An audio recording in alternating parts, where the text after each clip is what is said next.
attention, please. We had a good turnout tonight, so I guess we might as well get started with the program.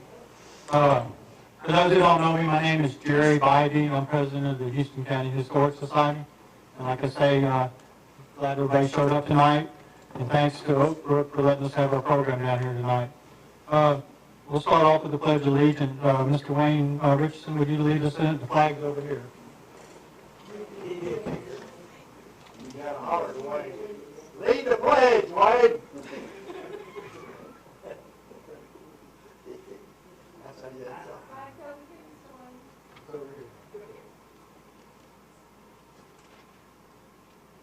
Pledge allegiance to the flag of the United States of America and to the republic for which it stands, one nation, under God, indivisible, with liberty and justice for all.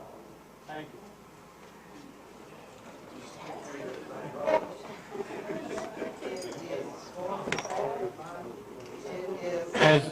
Has all the members received their minutes?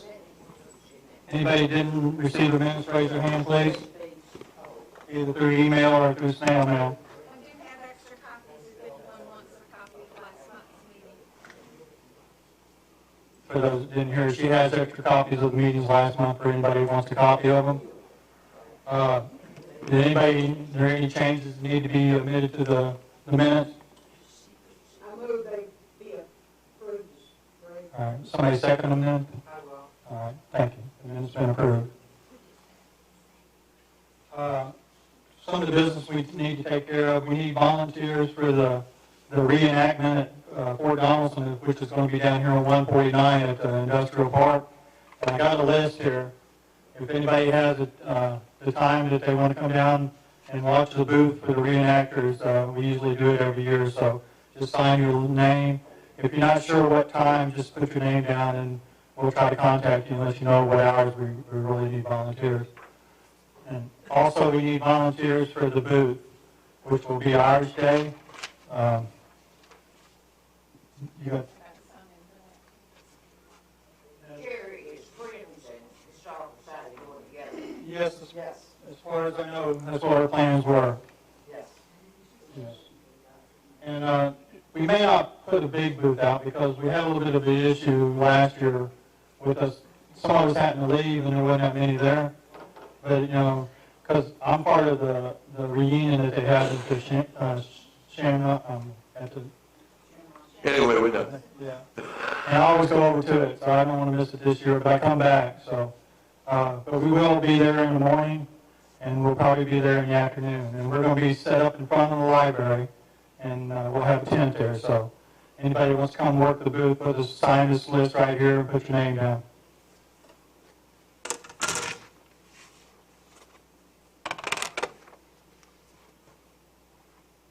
Okay, there'll be no meeting next month because of the Irish celebration. But we advise everybody to go check out the Red River Breeze free concert. It's at 7 p.m. at Aaron Methodist Church, and I believe it's March 11th. Has anybody got the date down for sure? That's what I have on my schedule. Is that right? Okay. And it's always a nice turnout, and it's a nice program that they present. And like I say, we won't have a program for the March month, but we will have a booth at the Irish on Saturday morning. We have a brick report, and Vanessa said she was going to present that to us.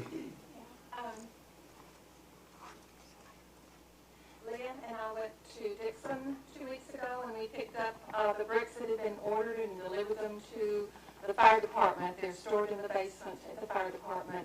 I contacted Eddie Baggett, and he is the one that had laid the bricks before in the park, and he's going to do it again for us. I told him we would like to have it done by the Irish Day, but depending on the weather, that wasn't a deadline. So he'll get to it when he gets to it. Miss Betty, will you do a financial report when I skipped you? I'm sorry. You always do. The balance at the beginning of January was in our checking account was $3,409.11. I had the cost of $385. $320 of that was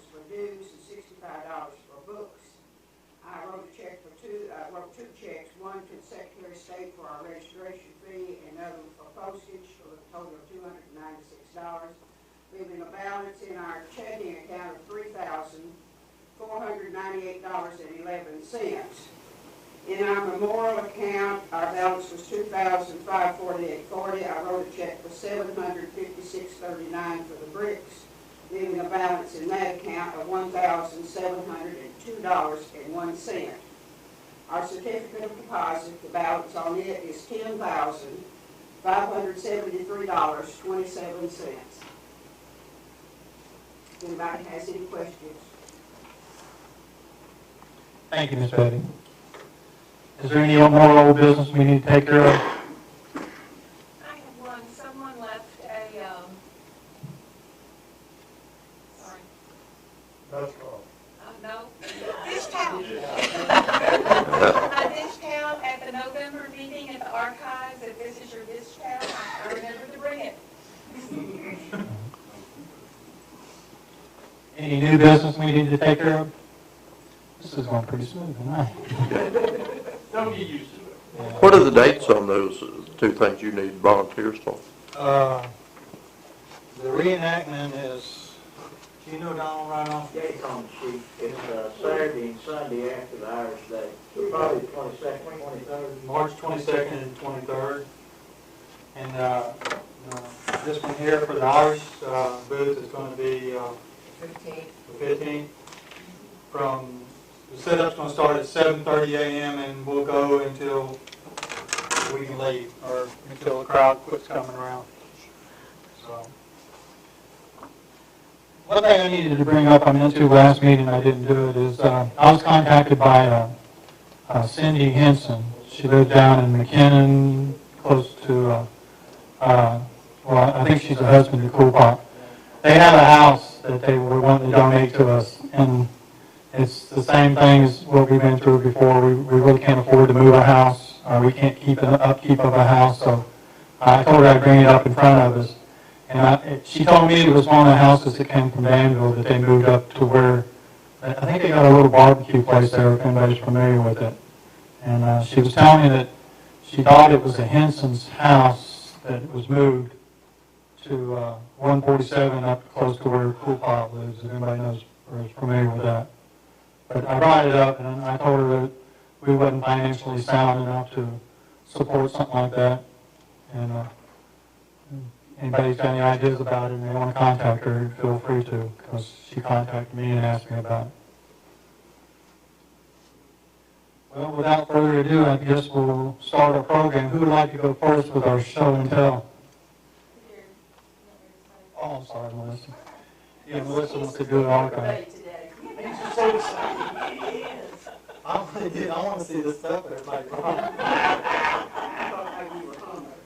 Well, that's it.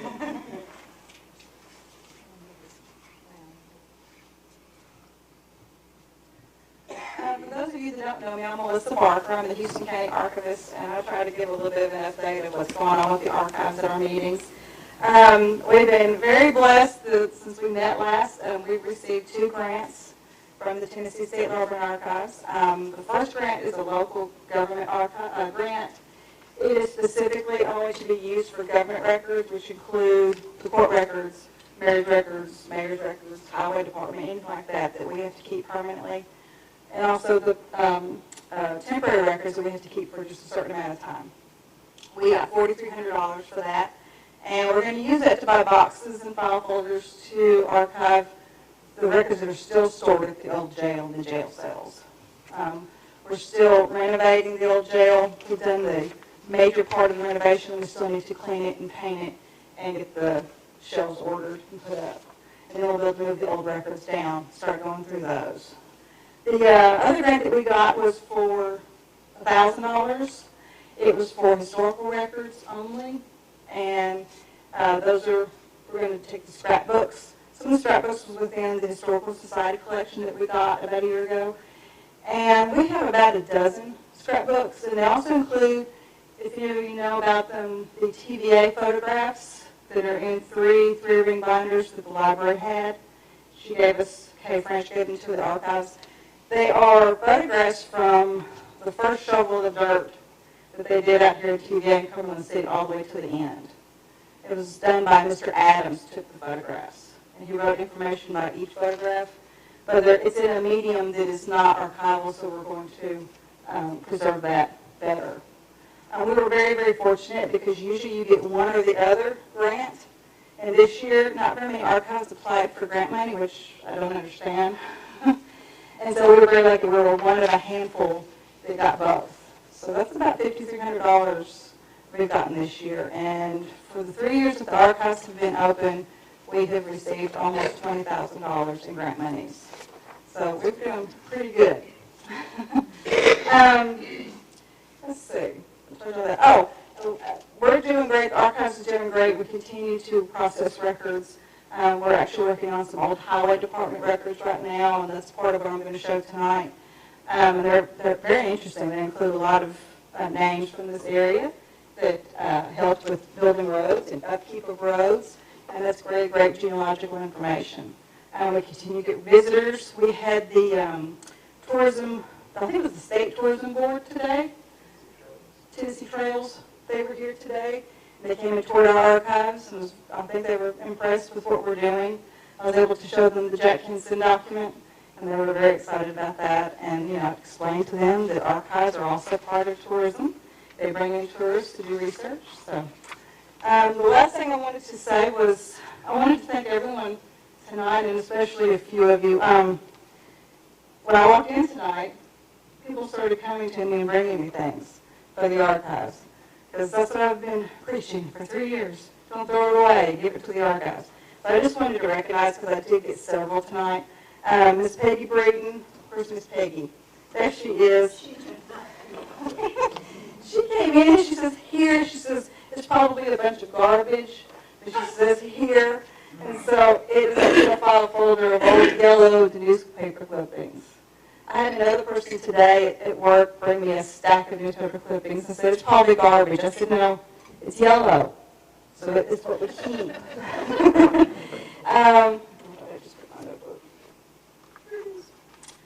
Mr. Donald Bateman, where is he? He's behind the camera back there. He is constantly bringing things. He is a wealth of wonderful things to bring us. He brought us tonight copies of I think it's Home Demonstration Club work plan from 1956 and a yearbook from the Home Demonstration Club from 1968. So that was wonderful. Mitchell Smithy, where's Mitchell? There he is. He brought us these two items. Information about Erin, Tennessee from 1945. And he brought us a phone book from 1955. And this was the first directory you were telling me for what? For dialing? Oh, yeah. So this is from Price's Florist. Let's see what else did I have. Oh, and Betty McKinney. She handed me this. It came in the mail to her. It is actually a photograph of William Edgar Pulley. Miss Carolyn, find her letter. Carolyn Cook Harwell Knight sent it to her. And she gave it to the archives for us to put in our photograph collection. Bob went to school with Horace Pulley, and Nina went to school with Mary. So I don't know, Mary and Wayne were there at the same time, but they were in school.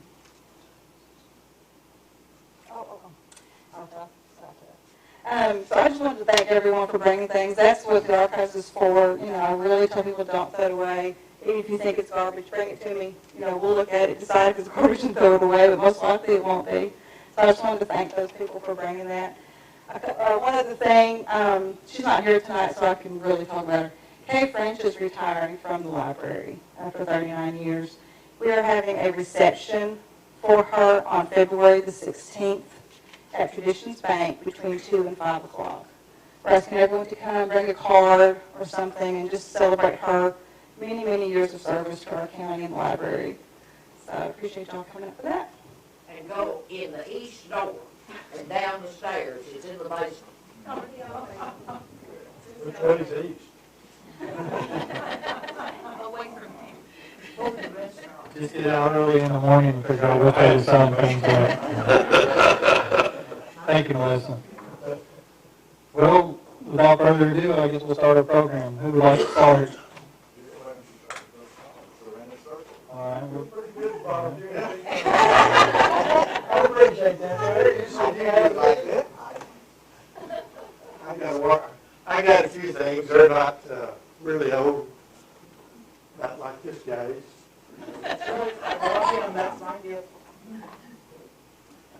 Most of That's these, what Pat brought was her 50-year-old thing. okay. Most of these items have to do with my father and grandmother and mother. This is a history of World War II. It's getting in pretty bad shape, but printed about 1947. It's got a lot of pictures in here. Wonderful people like Adolf Hitler. And I got a picture of him right here. My dad passed it on to me, and you might be interested in sort of looking through that. A few years ago, Aunt Chloe gave me, I think, one of my 4 retirement parties that I've had as preacher. I'm working on my 5th one right now. She collects, this is a widow's mite. Jerry and the book had a lot of coins and things. That's pretty interesting. You might want to look at that. They're at least 2,000 years old, it says. So that's pretty old, isn't it? I qualify. Now this item, my grandmother lived with her oldest daughter all of her life. In a house built in 1890. It was a townhouse, identical size, and we had to go outside going to their house. But she had a pantry, and pantry's always interesting to kids. She had canned goods up there. But when she was in her 90s, I said, Grandma, what are you going to do with that iron? She said, well, why do you want that? I said, because it's yours. I've been using it as a book end. But this was her first electric iron sometime in the late, about my age, about 75 years old. I had a plug in here. And I tried to keep away from Brenda because she could throw it at me. You'll see that.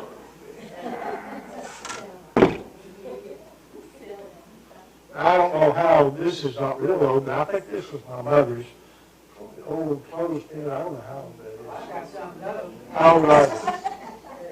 They're old, I've had some of those. You can put them on your nose, you store, you don't have to have all that food. Are you eating clean yours? Brenda doesn't know I can pull these out. As I say, these are more sentimental for me. My dad carried this little pearl-handled knife. It's kind of a little broken. He carried it for years, and I know it's probably 60, 70 years old. It's sentimental value. And then I got his knife that he carried in his pocket. It'd fall out in the couch, and he'd lose it for a year or two. I don't carry it anymore for that reason. It's a little Volker German tree knife. So these are just little things. I was down out of I think that's about it. No, I'll get one other thing. I was passed up Jamestown for a few years and went back for a revival about 35 years ago. A man that ran a big grocery store there, he was a collector. He had all kinds of Sergeant York guns, and in his basement he had a walk-in safe. I mean, walk-in is a pretty big place. He had all kinds of guns and boxes. I said, what's in that box? He said, watches. And he had watches that deep. And he said, now I know you want one. He said, I'll let you pick. So I said, I can't pick between these two. I'll just take 2. This one still works, and let's see what the name of it is. It's a South Bend. But it's got some gold in it. I might sell it. The reason I kept that, it had my first 2 initials on it, P.S. I had to put the M on the end of it, which I didn't do. But that's just sort of sentimental value. The old watches had the chains on, had to crank up. I like to hear them tick, don't you? And that's the end of my story. So, thank you, Larry, for giving me thank you, Larry. Now, Larry could entertain us with his, when you got to play. Apparently, I'm next. Yeah. mine's gonna be kind of short.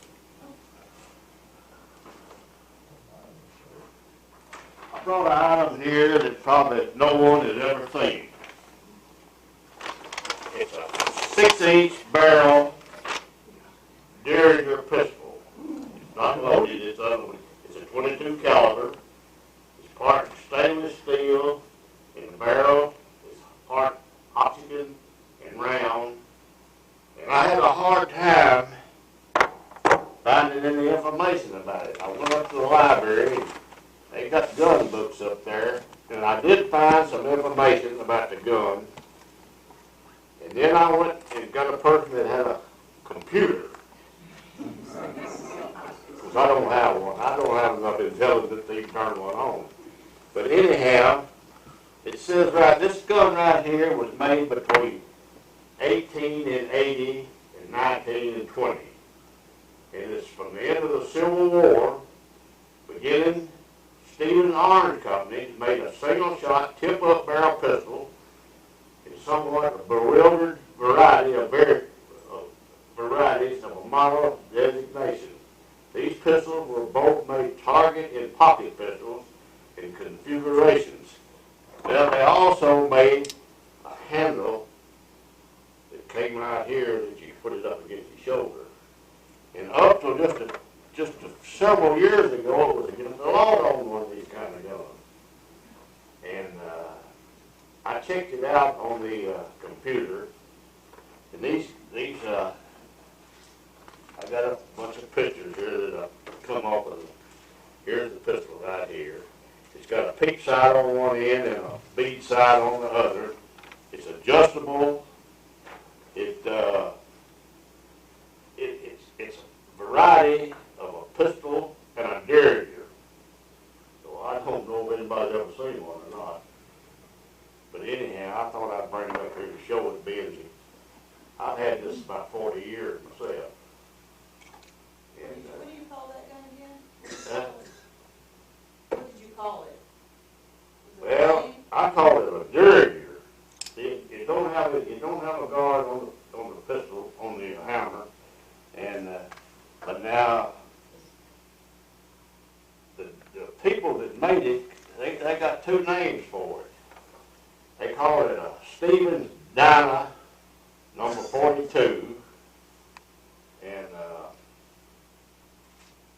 course I always thought it was a Derringer, but they make a Derringer type that's only got a 3.5-inch barrel on it, and this was with a 6, so they called it a breakdown. So if you want to look at it, I'll leave it laying right out here. And it's not loaded, so you can tinker with it if you want to. You got the ammunition I need. I didn't bring any ammunition. Well, I don't know. I have 2 or 3 items here. I was going to bring another musical instrument, and I thought about a mandolin, and I happened to think, well, it wasn't but 48 years old. I didn't qualify. I need to grow 2 more years, so maybe in 2 years from now, but I'll bring it. But something different from musical instruments this time. This is I don't know what you call that. It looks like something you put over a stovepipe. It's got my granddaddy's picture on it right there. He was born in 1875. Thomas Newton Patterson. And then I have 2 colorful picture postcards with a very elegant lady there, and here is a lady with an umbrella out by a fence, and there's a milk cow, and there's some advertisement over there, and it says America's Best Milk, and it says save the labels. So I don't know what's going on there with that. It must have been some kind of a brand of milk that people saved back in about 1909. And my aunt had written those messages on those. You can feel free to read them afterwards. Now here's another one that's got a photograph on it. This man, a boy, he's about 9 or 10 there, my daddy's first cousin. His name is Harrison Patterson. And what is so amusing that I've amused myself with down through the years is his message on the back. I have to get my glasses. So I read that. I don't only need it to see with. Let's see what he says now. He's about 10, and he's hurt his fingers. He's got a bandage on his fingers there, and he says he sent it to his aunt and uncle, which would have been my grandparents. And he says, "Will, here I am," and he spells, well, I want you to pay attention to the number of misspelled words. He's got to hold a record here of number of misspelled words in 8 or 10 lines of communication there. Will, he spells well wrong, W-I-L-L. "Here I am, Uncle U." He spells uncle wrong, U-N-K-E-L. And he spells my granddaddy's name wrong, N-U-T-E instead of N-E-W-T. Well, here I am, Uncle Newt, and Aunt Biddy, she had a nickname, and he's got Aunt spelled like an ant that crawls, and made the picnic, you know, A-N-D, Aunt Biddy. "How do I look? Here is my fingers I had hurt, but they are Will," they, T-H-A-Y. "They are Will by now, and I am awful poor," you know, P-O-R-E. He's that little ha-ha. "This are," here's the most amazing thing, he spelled his own name wrong. "This are Harrison, H-A-R-R-S-O-N, so he's Patterson, I can make fun of him right here. But y'all can look at that and feel free to later. And then here is the main item. Seems like guns seems to be in order tonight, and I didn't want to traumatize anybody, so I called Jerry earlier, and I said, "How do I do that? I need a sheriff escort or something, bring that in." But this was my great-grandfather's shotgun, and he was born in 1844. Now, the gun's not that old. It dates from about 1910, and had its origin in Hopkinton, Massachusetts. And then he lived in Dixon County, and the gun went from Dixon County to Arkansas, then to Missouri, and then back to our home. And when I was raised up, we were very underprivileged. A lot of things we didn't have.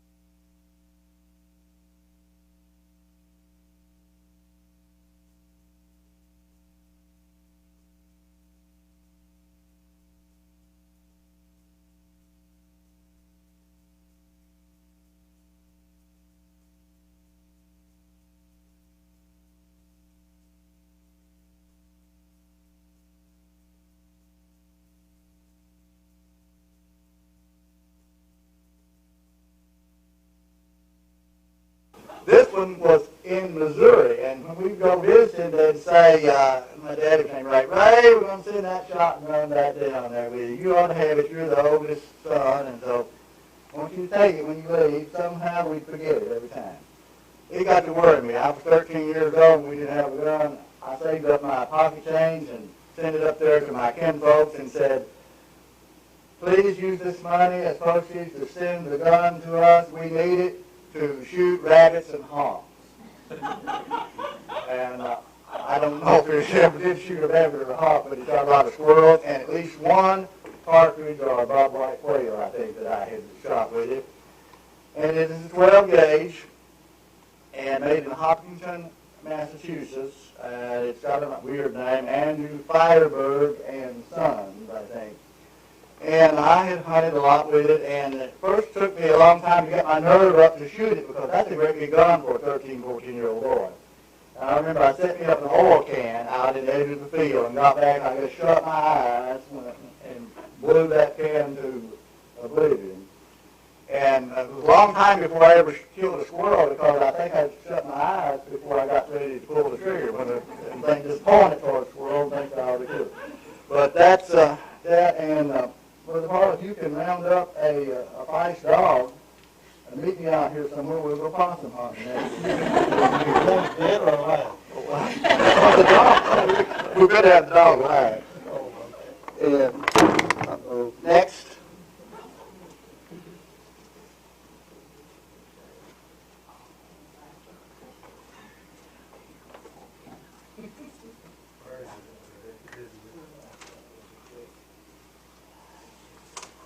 I brought an item that's 99 years old. Jerry, hold it. Mike, are you able to pick up the volume? Yes. And, People complain on the historical side they can't hear. Well, I can hear him right fine. He's talking loud. They're talking loud. and this is the marriage license of my grandmother and my grandfather on my mother's side. And they lived in Portsmouth, Ohio, and they got married in 1915 in November. And the thing about it is that my grandfather was a Hale, H-E-H-L, and my grandmother was a Price, P-R-I-C-E. And once we moved down here, we met some Prices that were kin to them that lived in Cumberland City. But like I say, this is 99 years old, so I thought I'd bring it and share it with you. I like it.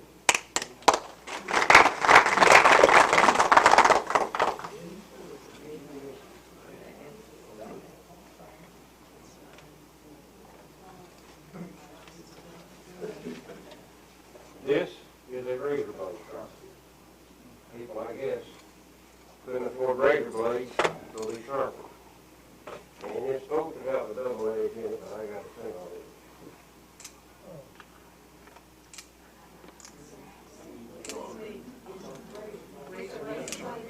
Sharpen.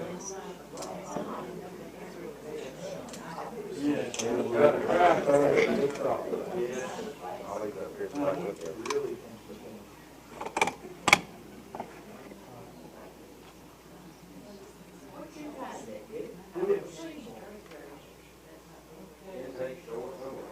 If you would, introduce yourself when you go up. Okay. Some of us we don't know. You have to have really good eyes to see what I brought. My name's Pat Davis, and I brought my grandfather and Gary's wife's grandfather owned a medicine company in Erin. It was called the Wagner Medicine Company. And he was from Stewart County, born in 1859. And then at some point, he worked over there, owned a pharmacy, came over here, and started making patent medicines. And this is Borland salve. It was for croup and sore throats.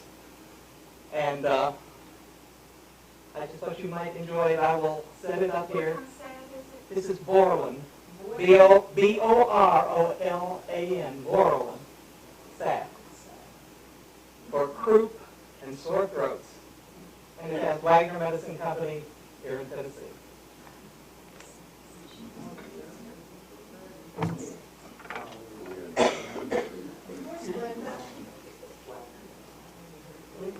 Your wife, Brenda. I'm Nina Finley, and if you ever watch the Antique Roadshow on Channel 8 Monday, don't decide to go. I went in Nashville. 3 hours later, this is a cast iron bank, and it opens up, and it belonged to my great-grandfather.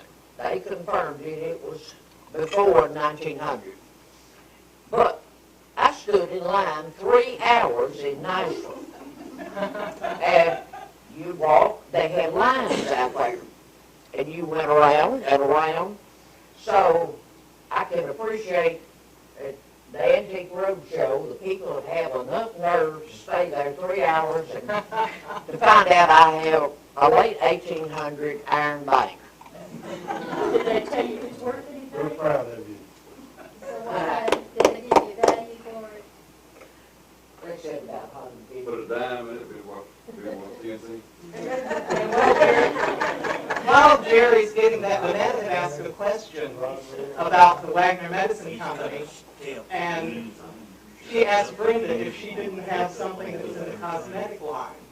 He also made a group of cosmetics, and they called it Laverne, which was named for A.J. Mitchell's daughter. I thought this was from Roosevelt, so I thought. Well, Roosevelt Bennett would have been, all right, Roosevelt Bennett, that's, I'll tell you, Roosevelt is. Jerry, can we use this table right here? But we're not going to have enough room. Mike, you mind if we are too. I was thinking about that a while ago. See, I'm glad that you're just sticking those in. Well, what all is a school, She's family, I can say that. still, it came into my possession from Wanda's sister, Frances Nicodine. It was given to her by Mr. Ed Puckett, a flagman on the L&M Railroad. The flagman is the man that helped you down out of the train, and you stepped on the stool and get down on the platform. But that's one of the little step stools that's been used evidently to paint houses also.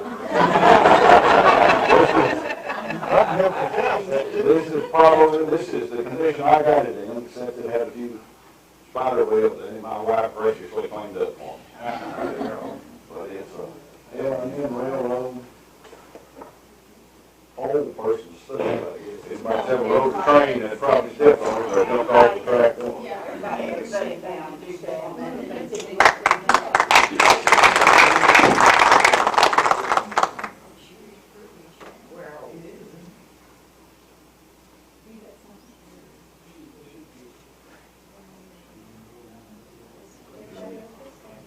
Well, I brought you. There you go, Dave.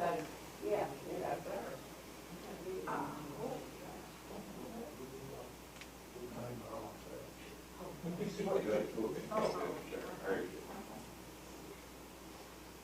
Well, I ain't got much to say or nothing else. You just watch me get up and move.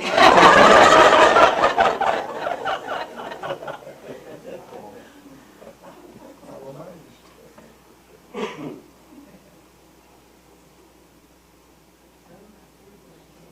me see, that's the main thing.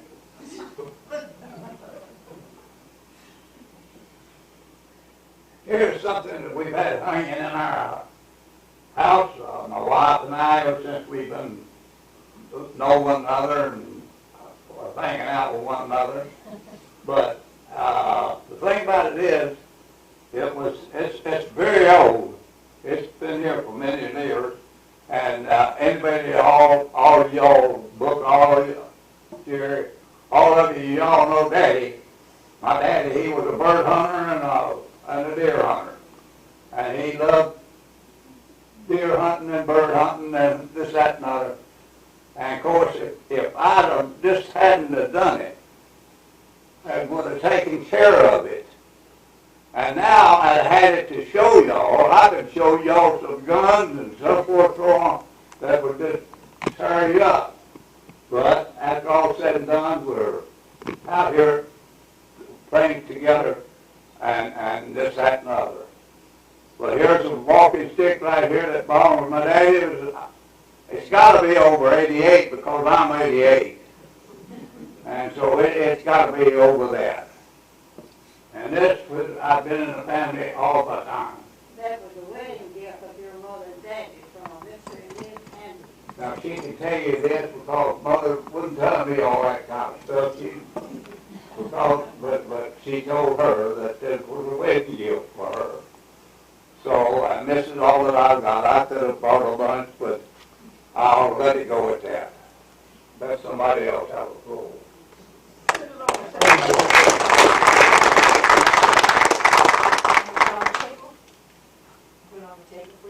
All right. Is there anything Leah on the back of that? No, ma'am, not a thing. Yeah, better not take the gal's walking stick away from her. She's liable to shoot me. She got it I hard. thought you had him as king.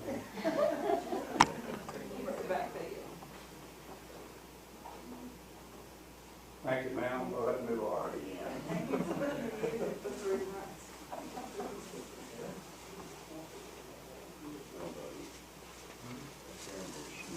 I'm Nelda Ellingson, and I have shoes to show you tonight. And these shoes come from Bob Walker's house. Mr. Bob was way up into the years when he died. And my brother bought the place, and it was loaded with junk. This is the first shoe I have.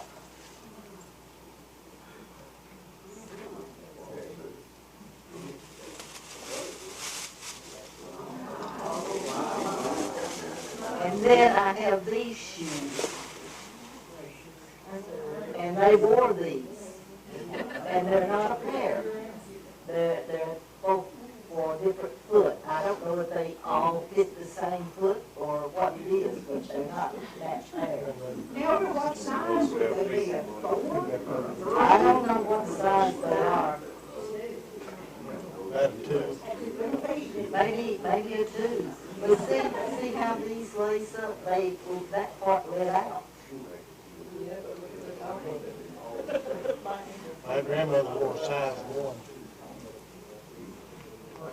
They might. One shoe. Maybe she could have got her foot in these. I agree. That's probably too big. So that's what these are, shoes.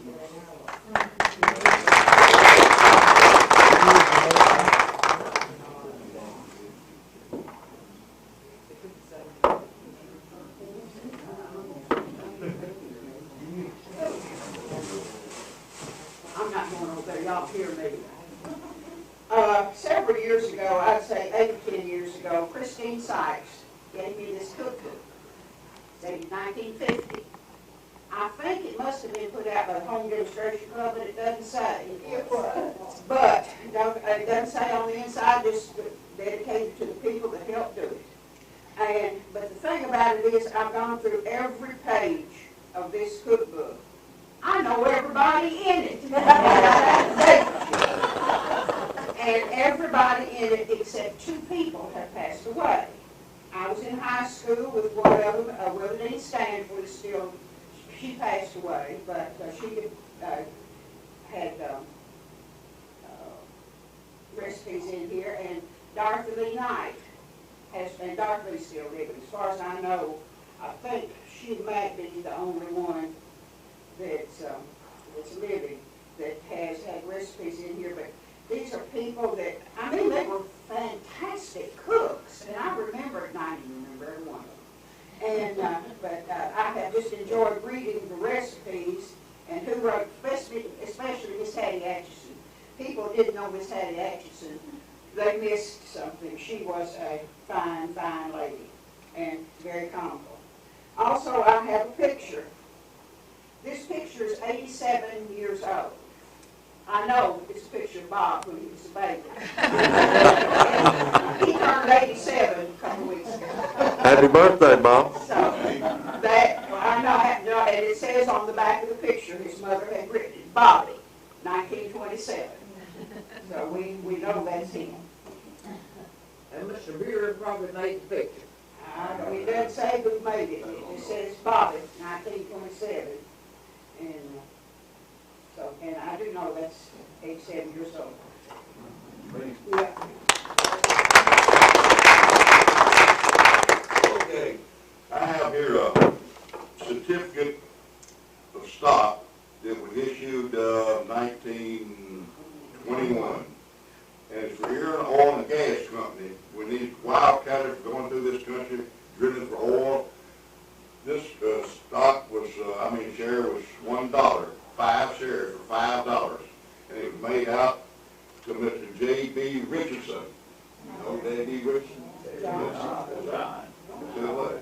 And they went all through this country drilling for oil. I don't think they ever struck oil. But my dad told me they struck natural gas. They just kept these wells off. There's one of those wells somewhere over across from where Booker. It's up there with the park. That's right. Yeah. And there's a picture in that picture book put together for the Historical Society of that oil well was drilling. And Beverly Price told me years ago, said, I'm one of those kids that's standing up where he couldn't find out which one, but he said, I'm one of those kids. But anyway, that's right, interesting. And I have a book here that 1914, that'd make it 100 years old, wouldn't it? School or something. Anyway, this is one volume of 10 that my mother had, I'm sure. And when I was a kid, I spent so much time with these books. It's not an encyclopedia. It's just a book that contains everything about road building, bridge building, everything, engineering, and everything that they knew back at that time. And it's a very interesting book. But I've got the 10 volumes, and this is one of them. 1914. let me tell you about this cookbook. Some of the measurements are butter the size of an egg and cook it till it's done. Cook it till it's done.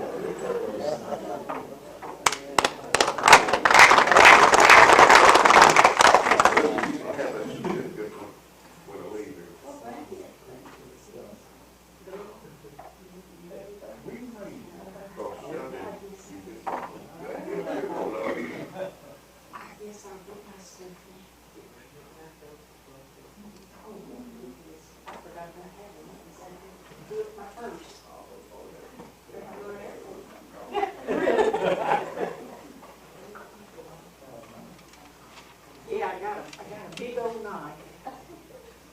The thing about this knife, though, is this doesn't go with it. It's just one that I had. This was made by a young man, I think was my cousin. I'm not sure. I think, yeah, he would have been my cousin distantly in World War II. And he sent it to my dad. And I don't know what this all is. And, of course, the blades, they used to say if it didn't rust, it wasn't good. He made this. This I just brought for anybody's enjoyment on Valentine's. I picked these up in Dover. And it's a whole bunch of Valentines from school. And these, and I bet you y'all know these people. Donna McGregor and Linda Miles, these all are people from Dover. This is just barely 50 years old. If y'all can look at this. This is the World's Fair. This is all the little cards that they sold in the World's Fair. And this was when it was in New York. This, I guess if y'all, remember when we used to get cereal and it had stuff in the box? I mean, I can remember mailing off a Peter Pan and waiting to get that back. But this is a little book where you turn the pages and it makes each person's clothes change. And it was put out by Kellogg's. I'm not sure what year. It's called Kellogg's Funny Jungleland Moving Pictures. This is the oldest. You said your picture was, what, 100 years old? This was 1907. That's my dad when he was about 2 years old. Poor things beat to Pete. This was their whole family, you know, and this was my daddy when he was 2 years old. So that's it.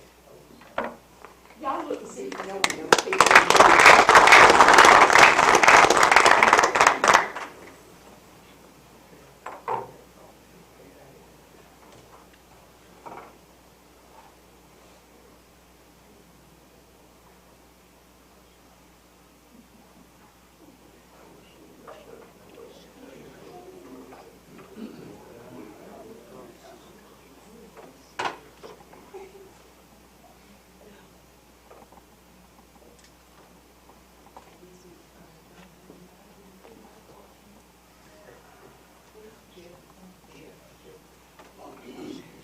I'm Doris Fullerton, and I was born and raised in Tampa, Texas, up in Panhandle, not too far from Amarillo. And the town population was probably 12,000. And World War II came along. This was mostly farmland and some oil drilling. And they decided to open a Army Air Base then, there in Tampa. And this is one of the papers that they, specials that they put out, and it was dated March the 7th, 1943. And it's got all the information about the officers and everything. And I had worked at this base as a telephone operator before I married, so this meant a lot to me. I was really happy to get a hold of it. And then this is a copy of the marriage ceremony of my grandmother and grandfather, and they were married in 29th to 30th of August. And here is something that came out of a book, and she has their name on it and the day they were born and the date they were married, August 30th, 1896. And this is her wedding ring.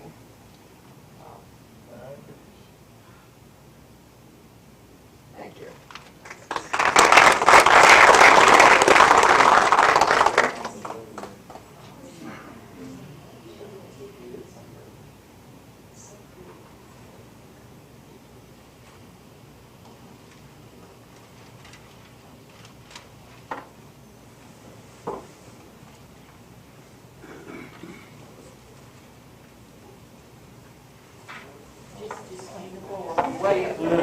You could sweep while you're at it.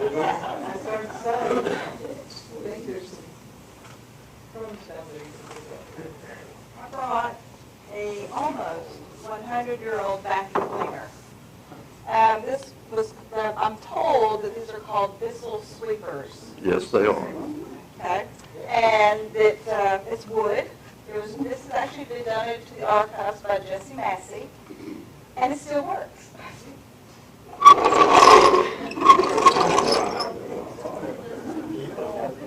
I did some research on it, and it was made about 1920, so it's not quite 100 years old.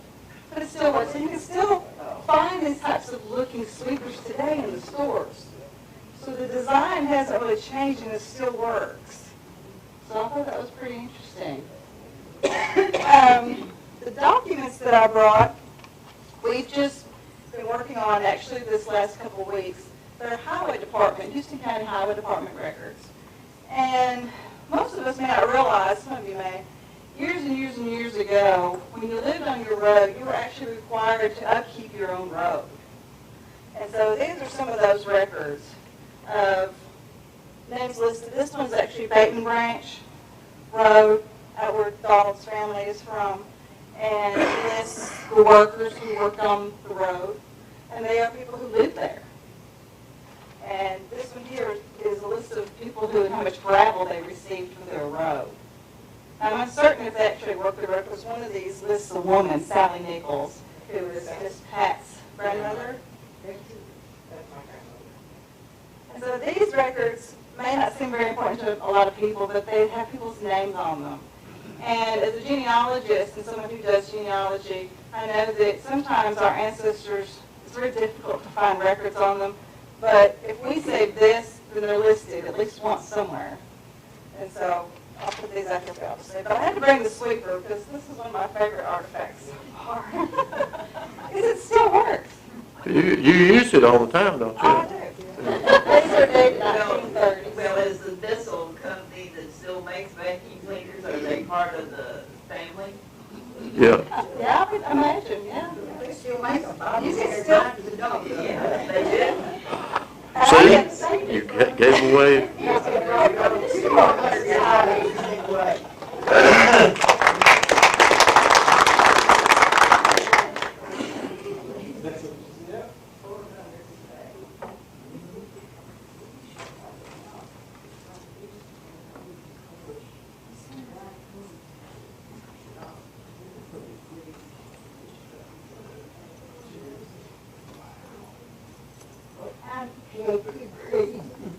I'm not originally from Houston County, but my dad and my mother-in-law grew up in Houston County and Bethany community. They went to school at Bethany. I came to Houston County when I was 16 years old in Fayetteville, and I haven't left. My dad went to Bethany, his dad, and his granddad went. This was their book. It was a blue-back speller. It was published in 1857. And this was a shaving mug of my granddaddy Williams, great-granddaddy Williams. And he was a Methodist circuit rider. And I'm real proud that I wound up with that. And I love Houston County.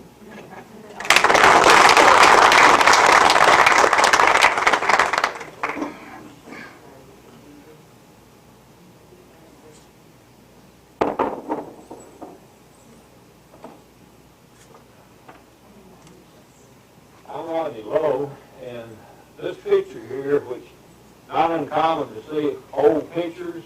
This is Carol, my wife Carol. She was Hughes. This is Billy Hughes and Sally Hughes. And this frame, Carol don't know how old it was. This was at her daddy's house. They weren't allowed to take it down. They weren't allowed to touch it. All the old stuff, he wouldn't let them bother. But Mr. Hughes was born in 1861, passed away in 1939. Miss Sally was born in 1865 and passed away in 1943. So this picture, representative of their age, it got to be maybe 100 years old. I don't know. But the little story with it, Carol got it after Mr. Paul passed away, her dad, and we were going to clean it up.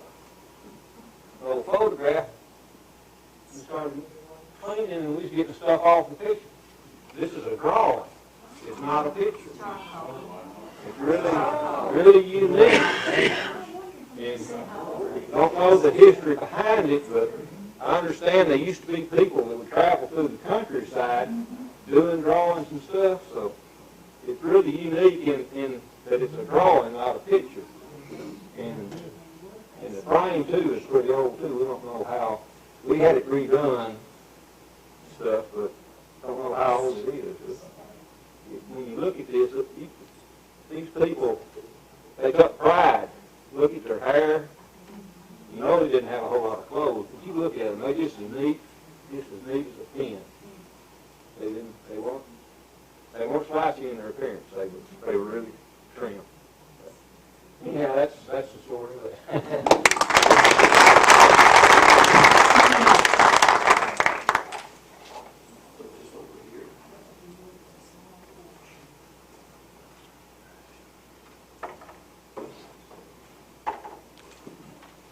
I'm Bill Rayo, and I brought one item tonight. In the way of introducing this item, before I pull it out of my pocket, I feel like there's probably some men, if not all of you, that are like me, and one of the things that we hate to do is to break in a new billfold or wallet. I think it gets to fitting back there, and that's when we like to keep it. But that's the item that I want to share with you tonight. And this item is in excess of 150 years old. I'm going to open it up for you before I tell you the story about it. Very faintly, you can see a name there. And, of course, I know what that name is. But you don't have to guess at that one, because this gentleman did not want to lose his billfold or his wallet and not be able to have it returned to him. So inside, and when you look at it, just go ahead and open it up inside. This is his name, G.W. Clark, and his address is Dixon County, Tennessee. Now, 3 years ago, yes, about 2 years ago, I think, I got a telephone call from a young lady in California, and she told me what she had. It was this item that I'm holding here. She had been to an estate sale about 3 years before, and just interested in old things, bought this. She didn't tell me how much she paid for it.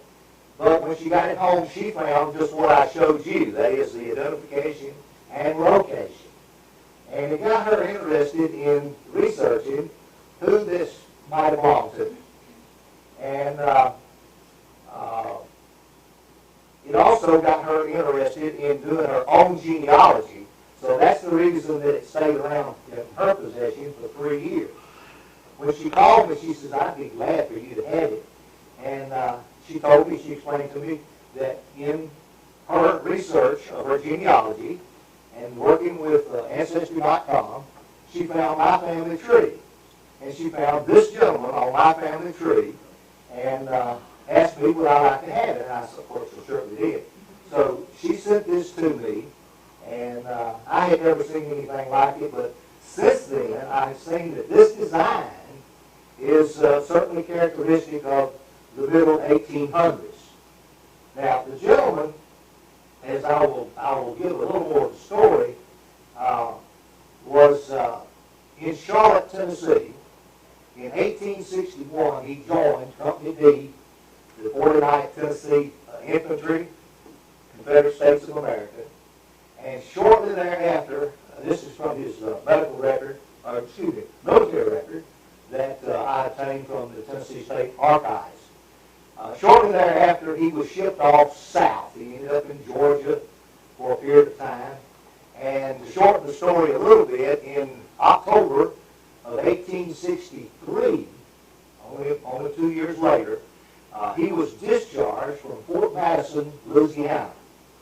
And he was discharged because he was unable to soldier. He got some kind of a sickness, a disease, or whatever, and he got to come home. All this is on his medical record, or military, I won't say medical. So part of the interesting of the story is how did this get to California? And so I did a little research of his extended family, and it just fell into place just almost automatically. He had a daughter in Charlotte that married a Smitho, a Sterling von Smitho. And for some reason or another, in 1892, that family moved to California. And they had about 6 children, so I followed them all the way down, and everybody's dead and buried in California. So I will make a supposition that this was found in an estate sale. Somebody had gone through the family. The daughter had probably carried it to California. She had probably handed it down to one of her children. They all passed away in the mid-50s, 60s of last century. And it was an estate sale that nobody cared anything about and just probably gave it away. So I found it to be interesting from his history standpoint. And there's no question about it was well used. I think it fit that gentleman's posterior fine. So, please look at it.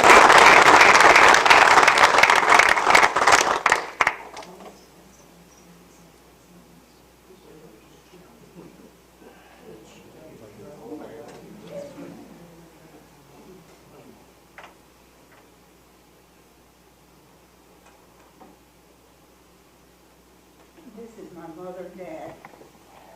She made her gown, and she ordered a hat from New York. This was down in Mid-Creek, Stewart County. And they went to live in Chicago. That was the days of alcohol.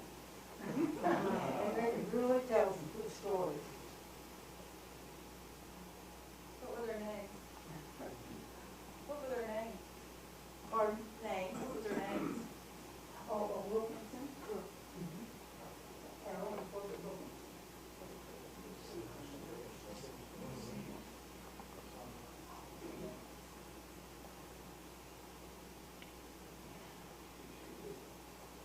Patty, can you tell us about that? It's just an old dish that I think was my great-grandmother's in the family, and all the daughters have ever fought over that dish, but since I'm the last girl left in the whole family, the last of my kind, and I ended up with it. I always thought it was so pretty, it looked like the rainbow. And somebody told me that it was a beginning of the impression glass. It's carnival glass. I'm sorry, I didn't, carnival glass. I didn't know the history of it because everyone else was all wrong.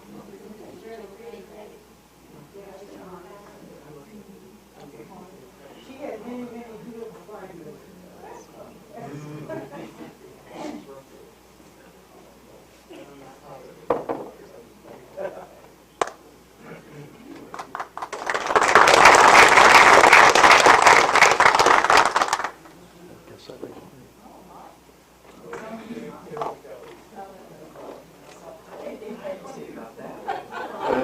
Last as usual. This came as a result of a Christmas present. And you always wonder she always talks about saving and not throwing away anything.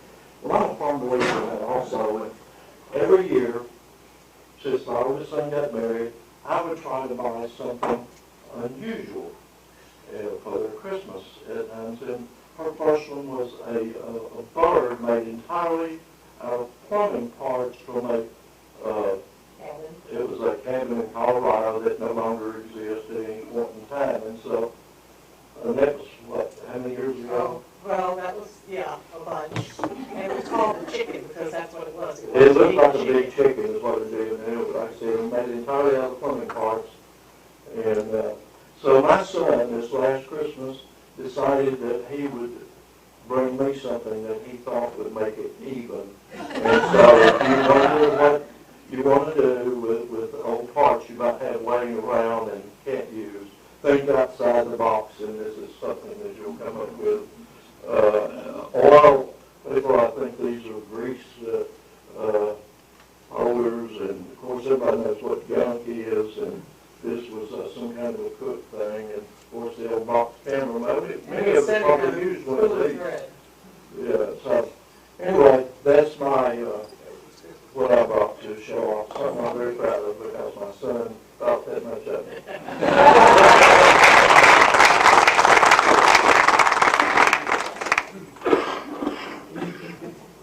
Somehow I got skipped. You got skipped. I got skipped. Well, the last will be this then. I don't know about that. This is my mother's from the 30s. This was called a shadow lamp. And it's made, that's iron, and so it did have a little thing there that you would put a candle or a light bulb, I don't know which, in. And it had the very Art Deco piece of glass that fit behind it, and then when you lit it up, it cast the shadow of the lady. I'm not sure if it was electrified from the 30s or if it was a candle or what, because that was broken off by the time I rescued it from Mother's attic. But that's my shadow lamp. Is that worth waiting for? Yes.